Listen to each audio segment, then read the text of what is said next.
तो नमस्कार क्रांतिकारियों, स्वागत है आप सभी का आपके अपने YouTube चैनल स्टडी कैपिटल पर। तो कैसे हैं आप सभी और कैसी चल रही है आप लोगों की प्रिपरेशन। आई होप कि आप सब अच्छे होंगे, आपकी प्रिपरेशन भी अच्छी चल रही होगी। तो आज की इस वीडियो में हम लोग देखेंगे प्रश्नावली 4.2 और प्रश्नावली 4.2 से पहले अगर आपने और सवाल नहीं देखे हैं और प्रश्नावली नहीं देखें तो उसको आप लोग जाकर के हमारी प्लेलिस्ट में देख सकते हो। वहाँ पर आपको हर प्रश्नावली की वीडियो अवेलेबल रहेगी। तो अब हम इसका देखेंगे पहला सवाल। तो पहला सवाल हमसे कहता है गुणनखंड विधि से निम्न द्विघात समीकरण के मूल ज्ञात कीजिए। तो देखिए हमारा द्विघात समीकरण क्या है। हमारा द्विघात समीकरण x² - 3x - 10 = 0। तो इसका अब हम गुणनखंड विधि से इसके हम मूल ज्ञात करेंगे। तो देखिए सबसे पहले तो हम ये लिख लेंगे द्विघात समीकरण हमारा x² - 3x - 10 = 0। तो देखिए हमें 10 के ऐसे फैक्टर करने हैं जिसको जोड़ो या घटाओ मगर 3 आए। तो देखिए 5 दूनी के 10 और 5 - 2 = 3। तो x² - 5 - 2 x - 10 = 0। और देखिए अगर हम 5 - 2 लिखें या हम 3 लिख दें, बात तो एक ही है। यहाँ पर 3 लिखा हमारा, यहाँ पर 5 - 2 लिखा, तो वो हमारी एक ही बात है। तो देखिए x² - 5x + 2x - 10 = 0। तो इसमें हमें x कॉमन मिल जाएगा इन दोनों में। तो ये बचा हमारा x - 5 प्लस यहाँ पर हमें 2 कॉमन मिल जाएगा। तो ये हमारा बचा x - 5 और ये हमारा बराबर में 0। तो देखिए इसमें हमको 2 इसके गुणनखंड ज्ञात हो गए। तो x + 2 और x - 5 बराबर में 0। परंतु हमें इसके मूल ज्ञात करने। तो देखिए मूल हम लोग कैसे ज्ञात करें। तो x + 2 बराबर में 0। तो x बराबर में -2, ये हमारा एक मूल हो गया है। और x - 5 बराबर में 0, तो x बराबर में पक्षांतर होगा तो 5, ये हमारा दूसरा मूल है। द्विघात समीकरण है तो 2 ही मूल होंगे। जितनी अधिकतम घात होगी उसके उतने ही हमको मूल ज्ञात हो जाएंगे। तो देखिए ये आपका पहला पार्ट हो चुका है सॉल्व। और अब आप लोग देखिए इसका दूसरा पार्ट। तो 2x² + x - 6 = 0।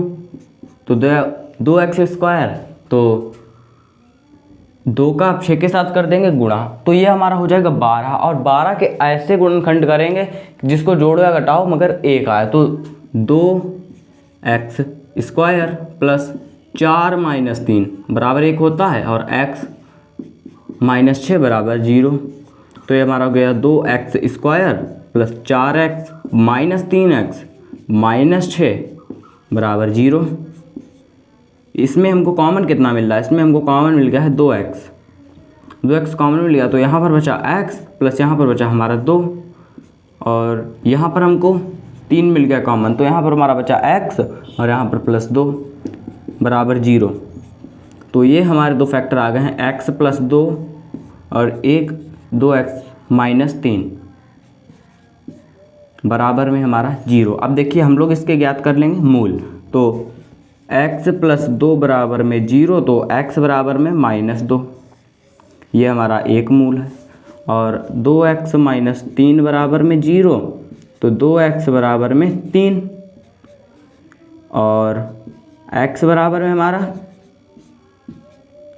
3/2। तो क्रांतिकारियों आपके दूसरे पार्ट के भी दोनों मूल ज्ञात हो चुके हैं। और अब आप लोग देखिए इसका तीसरा पार्ट। तीसरे पार्ट में जो हमारा द्विघात समीकरण है वो है √2x² + 7x + 5√2। अब हम इसको सॉल्व करेंगे तो ये हमारा हो जाएगा √2x² + 7x + 5√2 बराबर में 0। अब हमें √2 और √2 का 5√2 के साथ कर देंगे गुणा। तो √2 और √2 हमारा हो जाएगा 2 और 5 दूनी के 10। 10 के ऐसे फैक्टर करेंगे जो जिसको जोड़ो या घटाओ पर 7 आए। तो देखिए √2x² प्लस 7 की जगह पर हम लिख सकते हैं 5 + 2 x + 5√2 बराबर 0।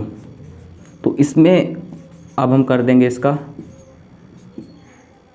गुणा तो हमारा हो गया 5x प्लस 2x प्लस 5√2 बराबर में 0। अब इसमें हमको क्या कॉमन मिल रहा है, इसमें हमको कॉमन मिल रहा है सिर्फ x। तो देखिए x यहाँ से हमने कॉमन ले लिया, तो यहाँ पर बचा हमारा √2x प्लस 5 और प्लस यहाँ पर हमको क्या कॉमन मिल रहा है, यहाँ पर हमको कॉमन मिल रहा है √2। तो यहाँ पर हमारा बचेगा √2x प्लस यहाँ पर बचा हमारा 5 बराबर 0। तो हमारे दो फैक्टर आ गए हैं, x प्लस √2 और दूसरा फैक्टर हमारा आ गया है √2x प्लस 5 बराबर 0। तो देखिए मूल अब हम ज्ञात कर लेंगे। तो x प्लस √2 बराबर में 0, तो x बराबर में माइनस का √2 और दूसरा हमारा हो जाएगा √2x प्लस 5 बराबर 0। तो √2x बराबर में -5 और x बराबर में माइनस का 5 और बटे में √2। अब हम क्या करेंगे, दोनों इसके अंश और हर में √2 से कर देंगे गुणा। तो हो जाएगा हमारा x बराबर में -5 बटे √2 गुणा कर देंगे √2 बटे √2। तो ये हमारा हो जाएगा x बराबर में -5 माइनस √2, एक मिनट, -5 √2 और बटे में हमारा 2 का गुणा होके हो जाएगा √2 का, तो ये हमारा हो जाएगा 2। तो आपका ये मूल आ गया है। तो आपका तीसरा पार्ट भी हो गया सॉल्व। और अब आप लोग देखिए इसका चौथा पार्ट। तो चौथा पार्ट है 2x² माइनस x प्लस 1/8। अब हम लोग क्या करेंगे, इसका बटे से हमको 8 गायब करना है, तो अब हम इसको 8 से कर देंगे गुणा। ठीक है, तो ये हमारा हो जाएगा 16x² माइनस 8x और प्लस 1/8 है, इसको 8 से गुणा कर दिया तो 8 से 8 कैंसिल, बचा यहाँ पर 1। तो यहाँ पर हमारा 1 बच जाएगा और बराबर में 0 आ जाएगा 0। तो ये हमारा 1 के साथ 16 के साथ 1 का गुणा हो जाएगा, तो यहाँ पर आ जाएगा 16 और 16 के ऐसे फैक्टर जिसको जोड़ो घटाओ तो 8 आए, तो 4 × 4 16x² minus 4 plus 4x plus 1 बराबर में 0। तो देखिए 16x² minus 4x minus 4x plus 1 बराबर में 0।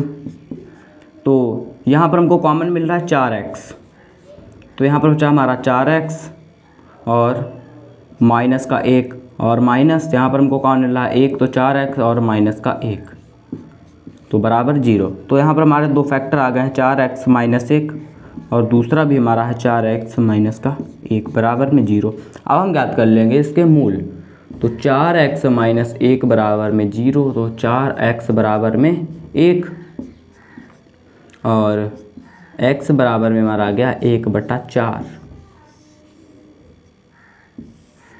4x माइनस 1 बराबर में 0, तो x बराबर में हमारा है 4x बराबर में 1 और हमारा x बराबर में आ गया है 1/4। तो इसमें हमारे दोनों ही मूल आ गए हैं 1/4 और 1/4। तो क्रांतिकारियों आपका चौथा पार्ट होता है सॉल्व। और अब आप लोग देखिए इसके आगे के पार्ट। अब हम देखेंगे इसका पांचवा पार्ट। तो पांचवें पार्ट में हमारा द्विघात समीकरण 100x² माइनस 20x प्लस 1। तो 100 का जब 1 के साथ गुणा होगा तो आ जाएगा 100 और 100 के ऐसे फैक्टर करने होंगे जिसको जोड़ो या घटाओ तो 20 आए। तो 10 दशामन 100 और 10 प्लस 10 20। तो 100x² माइनस ये हमारा 10 प्लस 10x प्लस 1 बराबर में 0। तो ये हमारा हो गया 100x² माइनस 10x प्लस 1 बराबर में 0। तो इसमें हमको कॉमन क्या मिल रहा है, 10x कॉमन मिल रहा है। तो यहाँ पर बचा 10x माइनस 1 और यहाँ पर हमको 1 ही कॉमन मिल रहा है। तो यहाँ पर भी हो गया हमारा 10x माइनस 1 बराबर, तो हमको यहाँ पर दोनों फैक्टर ज्ञात हो चुके हैं, 10x माइनस 1 और दूसरा भी 10x माइनस 1 बराबर 0। तो अब हम ज्ञात कर लेंगे इसके मूल, तो मूल हो जाएंगे हमारे 10x माइनस 1 बराबर 0 और फिर हमारा इधर भी हो जाएगा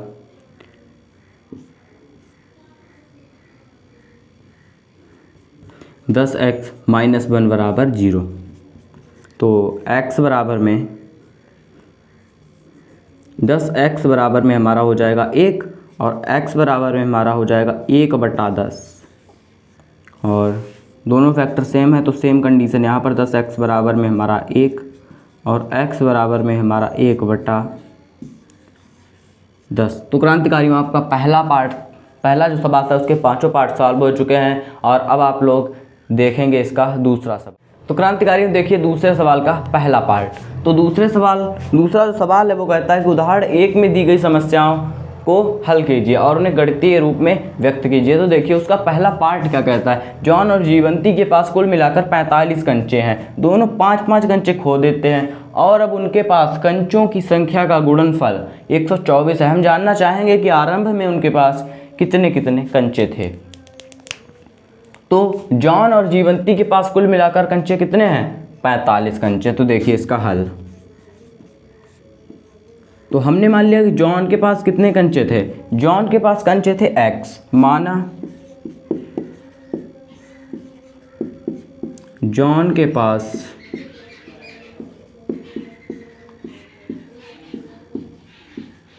कंचों की संख्या बराबर कितनी है, x है और जीवंती के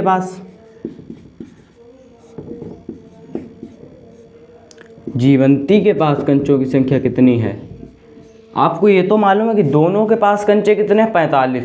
उसमें से x कंचे जो हैं वो है हमारे जॉन के पास। तो x कंचे जब जॉन के पास होंगे तो जीवंती के पास कंचे कितने होंगे, जो जॉन के पास कंचे हैं वो तो जीवंती के कंचों में से माइनस ही करने पड़ेंगे। तो कुल कंचे हमारे 45 थे तो उसमें से जॉन के पास जो कंचे हैं वो माइनस करने पड़ेंगे। तो जॉन के पास कंचे x, तो उन्हें 45 में से हमने माइनस कर दिया। तो जीवंती के पास जो कंचे हैं वो है हमारे 45 माइनस x। और अब हम देखेंगे प्रश्न को। तो प्रश्नानुसार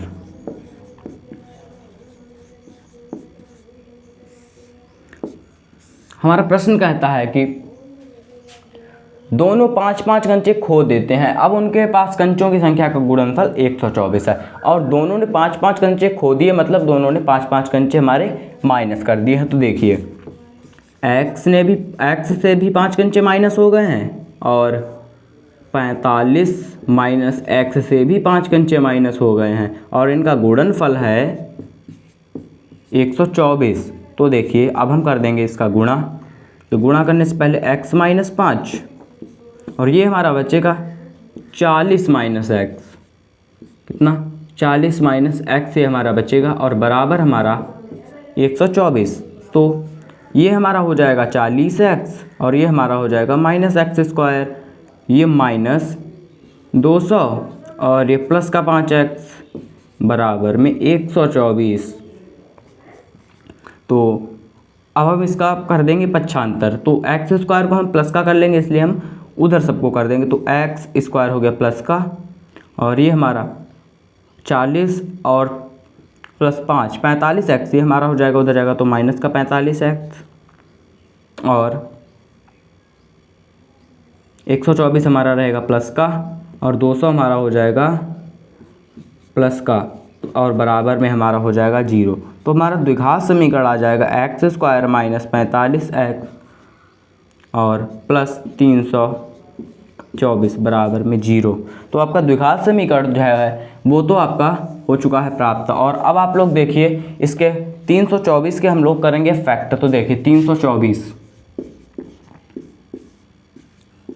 तो 162, 81, 27, 9, 3 और देखिए कितना हो जाएगा 3 3 9 3 27 और 2 दूनी 4 3 12 12 27 45 नहीं 2 दूनी 4 3 12 3 36 और 3 3 9 36 9 45। देखिए मिल गया तो हमारा द्विघात समीकरण है एक्स स्क्वायर माइनस 45x और प्लस हमारा है 324। तो x square minus 36 plus 9x plus 324 बराबर में 0। X square minus 36x minus 9x plus 324 बराबर में 0। तो हमें इसमें कॉमन मिल रहा है x, तो x माइनस 36 और यहाँ पर 9, तो यहाँ पर भी हमारा बचा x माइनस 36 बराबर 0।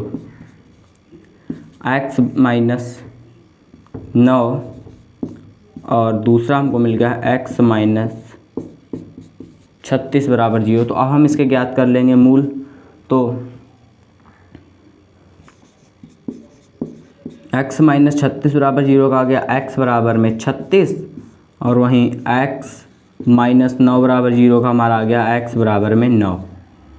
तो क्या हम इसमें x बराबर 9 जॉन के पास की संख्या लेंगे? तो देखिए,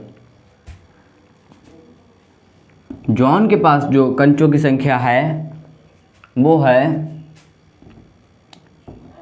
हमने मान लिया कि 36। तो जॉन के पास कंचों की संख्या जो है वो 36 है और जीवंती के पास कंचों की संख्या है 45 माइनस 36। तो कितना बचा? 9। और 36 और 9 45। तो हम जानना चाहेंगे कि आरंभ में उनके पास कंचे थे कितने। तो आरंभ में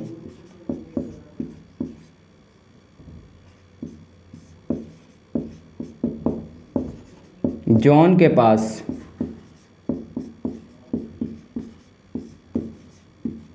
कंचे कितने थे? तो थे 36 और जीवंती के पास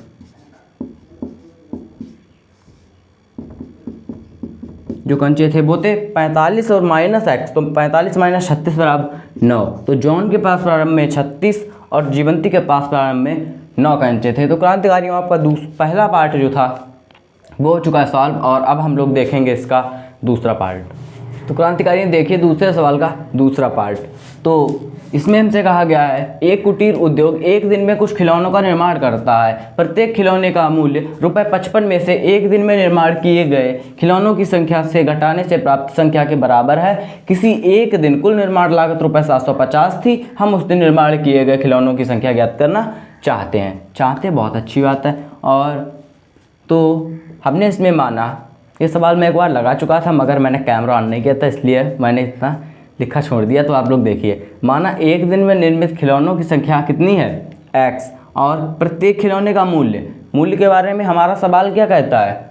सवाल कहता है प्रत्येक खिलौने का मूल्य ₹55 में से। तो ₹55 में से 55 लिखा है, एक दिन में निर्माण किए गए खिलौनों की संख्या के बराबर है।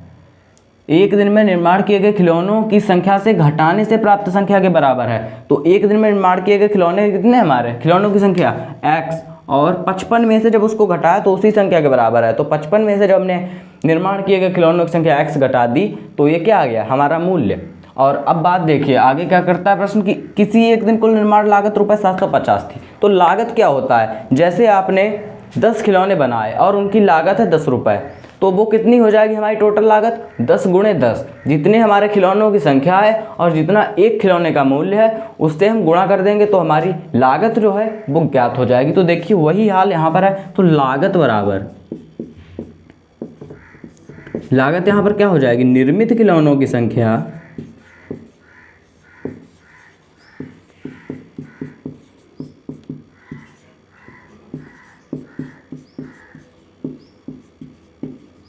और गुणे में हमारा मूल्य।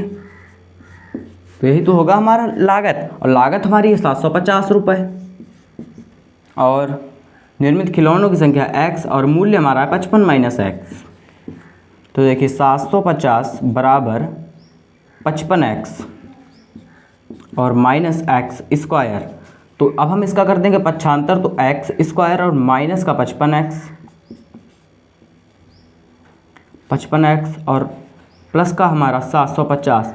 ये हमको द्विघात समीकरण ज्ञात हो गया है और इसके मूल ज्ञात करके हम लोग ज्ञात करेंगे खिलौनों की संख्या। तो देखिए, तो अब हम ज्ञात कर लेंगे इस द्विघात समीकरण के मूल। तो द्विघात समीकरण हमारा x square minus 55x plus 750 बराबर में 0। तो 30 और 25 का अगर हम गुणा करेंगे तो हमारा आ जाएगा 750।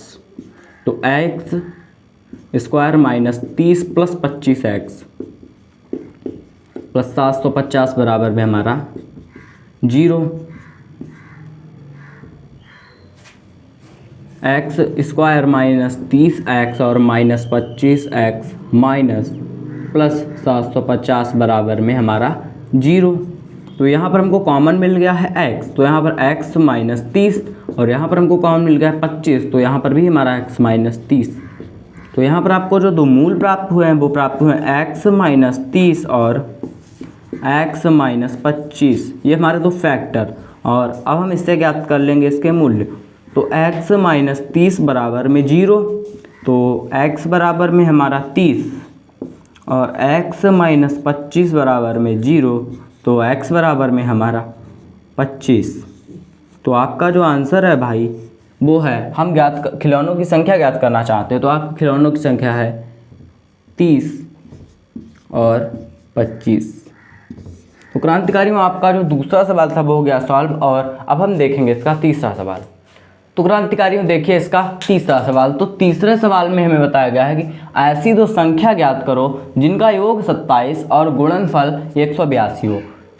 तो देखिए दो संख्याएं ऐसी हैं जिनका योग है 27। तो माना पहली संख्या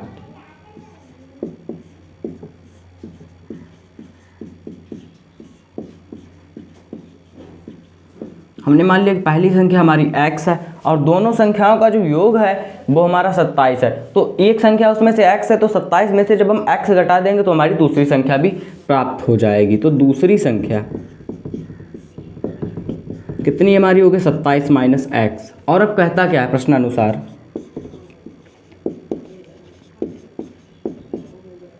कि दोनों संख्याओं का गुणनफल जो है वो है 182। तो x और 27 माइनस x का जो गुणनफल है वो है 182। तो ये हमारा आ गया 27x माइनस एक्स स्क्वायर बराबर 182। तो अब हम कर देंगे इसका पक्षांतर, तो ये हमारा हो जाएगा x square minus 27x minus 27x और प्लस का 182 बराबर में 0। तो हमको 182 कैसे फैक्टर करने हैं, जिसको जोड़ो घटाओ तो 27 आए। तो देखिए 182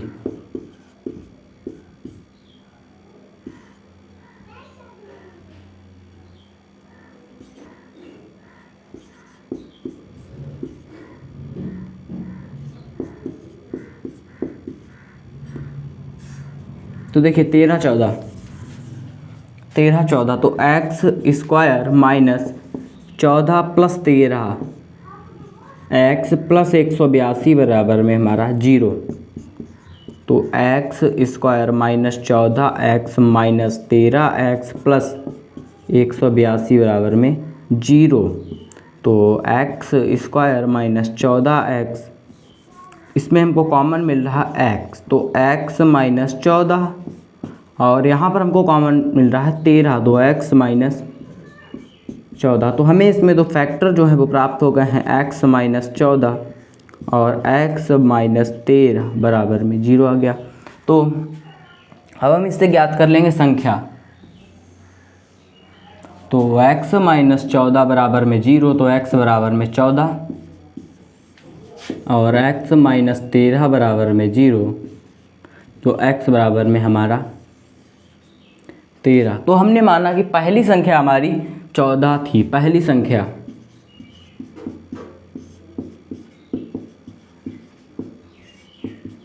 x बराबर में हमारी थी 14 और दूसरी संख्या हमारी थी वो थी, कितनी थी हमारी दूसरी जो संख्या थी वो थी 27 माइनस एक्स बराबर में 27 माइनस 14। तो दूसरी संख्या हमारी हो जाएगी 13। तो इसमें पहली संख्या हमारी जो एक संख्या वो है 14 और दूसरी संख्या हमारी 13 है। तो क्रांतिकारियों आपका जो तीसरा सवाल था वो हो गया सॉल्व, और अब हम लोग देखेंगे इसका चौथा सवाल। तो क्रांतिकारियों देखिए इसका चौथा सवाल। तो चौथे सवाल में हमसे कहा गया है कि दो क्रमागत धनात्मक पूर्णांक ज्ञात कीजिए जिनके वर्गों का योग 365 हो। तो देखिए दो हमारे जो धनात्मक क्रमागत पूर्णांक हैं वो है, पहला पूर्णांक जो है धनात्मक पूर्णांक,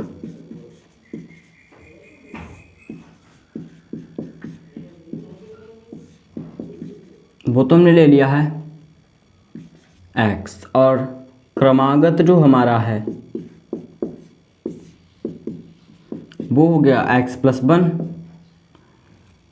और प्रश्नानुसार हमें इसमें बताया क्या गया है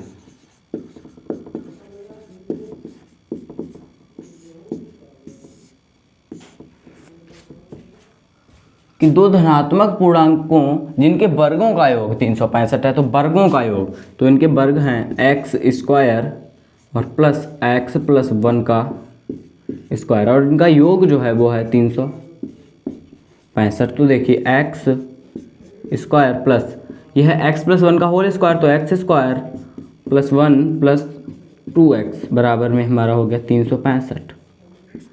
तो x² और x² हमारा हो गया 2x² और प्लस 2x और प्लस का 1 और माइनस का 364 बराबर में 0। तो 2x² + 2x और माइनस 364 बराबर में 0। तो अब 2 का करेंगे 364 के साथ गुणा और फिर ऐसे फैक्टर करेंगे जिसको जोड़ो घटाओ तो 2 आए। तो देखिए 28 और 26 हमारे दो ऐसे फैक्टर हैं। तो 2x² + 28 - 26 x - 364 बराबर में 0। तो 2x² + 28x - 26x - 364 बराबर में 0। तो इसमें हमको कॉमन मिल गया है 2x। तो आ गया हमारा x और प्लस 28 और यहाँ पर हमको कॉमन मिल गया है 26। तो यहाँ पर आ गया हमारा x + 28। तो इसमें हमारे जो दो फैक्टर हैं वो हमको ज्ञात हो चुके हैं, 2x - 26 और दूसरा हमारा है x + 28। अब हम इससे इसके मूल ज्ञात कर लेंगे। तो 2x - 26 बराबर में 0। तो 2x बराबर में हमारा 26 और 2 से 26 कट गया तो x बराबर में हमारा आ गया है 13। और दूसरा हमारा है x + 28 बराबर में 0। तो x बराबर में -28। तो माइनस वाले को तो हम छोड़ ही देंगे और प्लस वाले को हम लोग ले लेंगे। तो पहला हमारा पूर्णांक आ गया है। तो दो पूर्णांक हैं 13 और एक है x+1 तो वो है 14, 13 14 हैं। तो क्रांतिकारियों आपका चौथा जो सवाल था वो हो गया सॉल्व। और अब हम लोग देखेंगे इसका पांचवा सवाल। तो देखिए क्रांतिकारियों इसका पांचवा सवाल। पांचवा सवाल हमसे कहता है एक समकोण त्रिभुज की ऊंचाई इसके आधार से 7 कम है, यदि कर्ण 13 सेंटीमीटर का हो तो अन्य दो भुजाएं ज्ञात कीजिए। तो देखिए ये तो हो गया हमारा है समकोण त्रिभुज, ये है हमारा समकोण त्रिभुज जिसका कर्ण है 13 सेंटीमीटर और त्रिभुज की ऊंचाई इसके आधार से 7 कम है। तो ऊंचाई जो है वो इसके आधार से है 7 कम। तो देखिए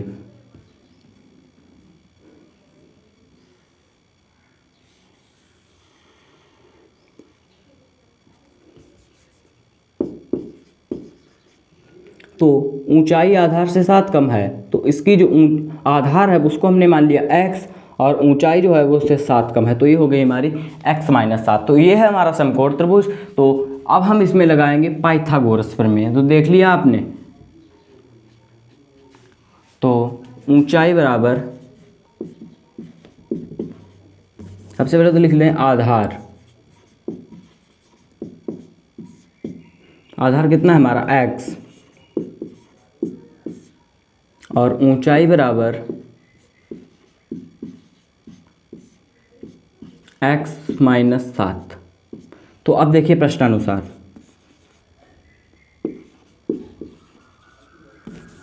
प्रश्नानुसार नहीं यहाँ पर, तो अब हम इसमें लगाएंगे पाइथागोरस प्रमेय से।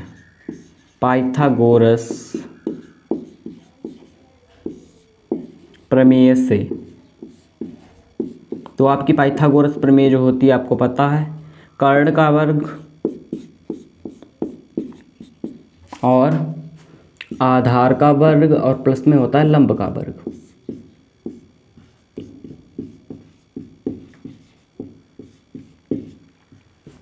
तो कर्ण का वर्ग हो गया 13 का स्क्वायर और आधार का वर्ग हो गया हमारा x का स्क्वायर और ये हमारा हो गया x माइनस 7 का स्क्वायर। तो ये हमारा हो गया 169 बराबर x square plus x square, x a minus B का ये होल स्क्वायर हो गया है। तो ये हमारा हो गया 49 और ये हमारा हो गया 14x। तो अब हम कर देंगे इसका पक्षांतर और 169 का तो है यह हमारा हो जाएगा 2x स्क्वायर माइनस 14x और ये हमारा हो जाएगा 120 माइनस का 120। तो क्रांतिकारियों हम यहाँ से 2 कॉमन ले लेंगे तो x स्क्वायर माइनस 7x और माइनस 60 बराबर में 0 और हमारा द्विघात समीकरण को प्राप्त होगा x स्क्वायर माइनस 7x और माइनस 60 बराबर में 0। और अब हम इसके मूल ज्ञात करके इसका आंसर ज्ञात कर लेंगे। तो देखिए, तो 60 के ऐसे फैक्टर्स को जोड़ो घटाओ तो 7 है 12 पंचे 60, तो x square minus 12 minus 5 x minus 60 बराबर में 0। तो ये हो गया x square minus 12x plus 5x और माइनस 60 बराबर में हमारा 0। ये आपका डायग्राम अलग है। तो यहाँ पर हमको कॉमन मिल गया x, तो x माइनस 12 और प्लस यहाँ पर 5 मिल गया कॉमन तो x माइनस 12 बराबर में हमारा 0। तो x प्लस 5 और x माइनस 12 हमको 2 फैक्टर इसके मिल गए हैं। अब हम इससे ज्ञात कर लेंगे मूल। तो x प्लस 5 बराबर में 0, तो x बराबर में हमारा माइनस 5 और x माइनस 12 बराबर में 0, तो x बराबर में हमारा 12। तो माइनस वाले को हम लोग छोड़ देंगे और प्लस वाले को हम लोग ले लेंगे। तो अन्य 2 भुजाएं ज्ञात करनी थी। तो देखिए हमारा आधार हो जाएगा x बराबर में 12 सेंटीमीटर और हमारी ऊंचाई जो है जिसका लंब है वो हो जाएगा 7 सेंटीमीटर कम है तो वो हो जाएगा हमारा 5 सेंटीमीटर। तो क्रांतिकारियों आपका 5वां सवाल हो चुका है सॉल्व। और अब आप लोग देखिए इसका 6ठा सवाल। तो क्रांतिकारियों देखिए इसका 6ठा सवाल। तो 6ठा सवाल हमसे कहता है एक कुटीर उद्योग एक दिन में कुछ बर्तनों का निर्माण करता है। एक विशेष दिन यह देखा गया कि प्रत्येक नग की निर्माण लागत रुपए में उस दिन निर्माण किए गए बर्तनों की संख्या से के दुगुने से 3 अधिक है। यदि उस दिन की कुल निर्माण लागत रुपए 90 थी तो निर्मित बर्तनों की संख्या और प्रत्येक नग की निर्माण लागत ज्ञात कीजिए। तो देखिए, माना एक दिन में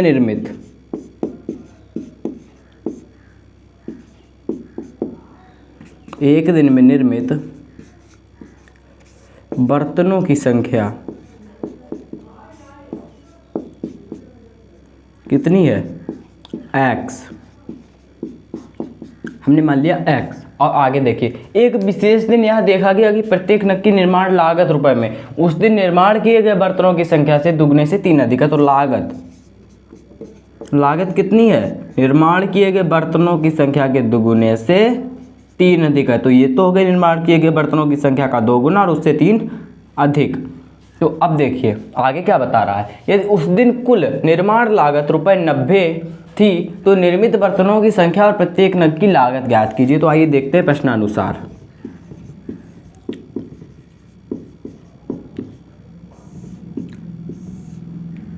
तो प्रश्नानुसार में बताया गया है कि लागत जो थी वो थी 90 रुपये उस दिन की, और आपको पता है कि लागत कितनी है और संख्या कितनी है। तो x और 2x प्लस 3 लागत और मूल्य, लागत और संख्या और है कितनी 90। तो देखिए 2x स्क्वायर प्लस 3x बराबर 90।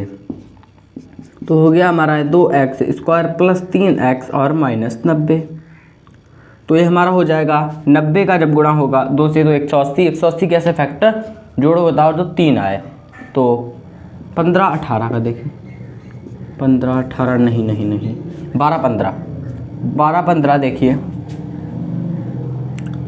नहीं 12 हाँ 12 15 2x² plus 15 minus 12 x minus 90 बराबर में 0। तो हमारा हो गया 2x² plus 15x minus 12x और माइनस का 90 और बराबर में 0। इसमें हमको कॉमन मिल गया है x, तो यहाँ पर बचा हमारा 2x प्लस 15 और यहाँ पर हमको कॉमन मिल गया है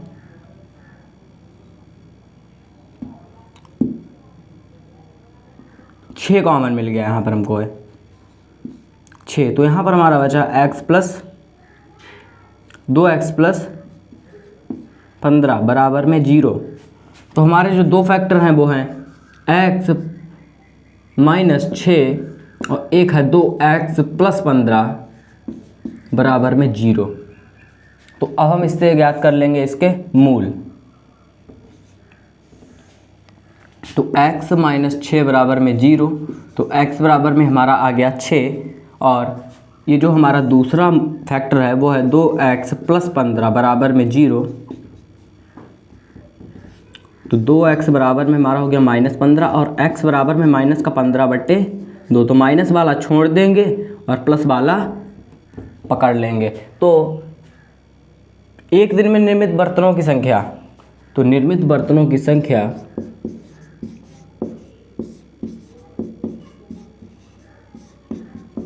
कितनी है 6 और लागत कितनी है, हमसे दो ही चीज़ें तो पूछी गई, लागत और निर्मित संख्या। तो लागत है हमारी 2x प्लस 3 मतलब 6 दूनी 12 प्लस 3 15।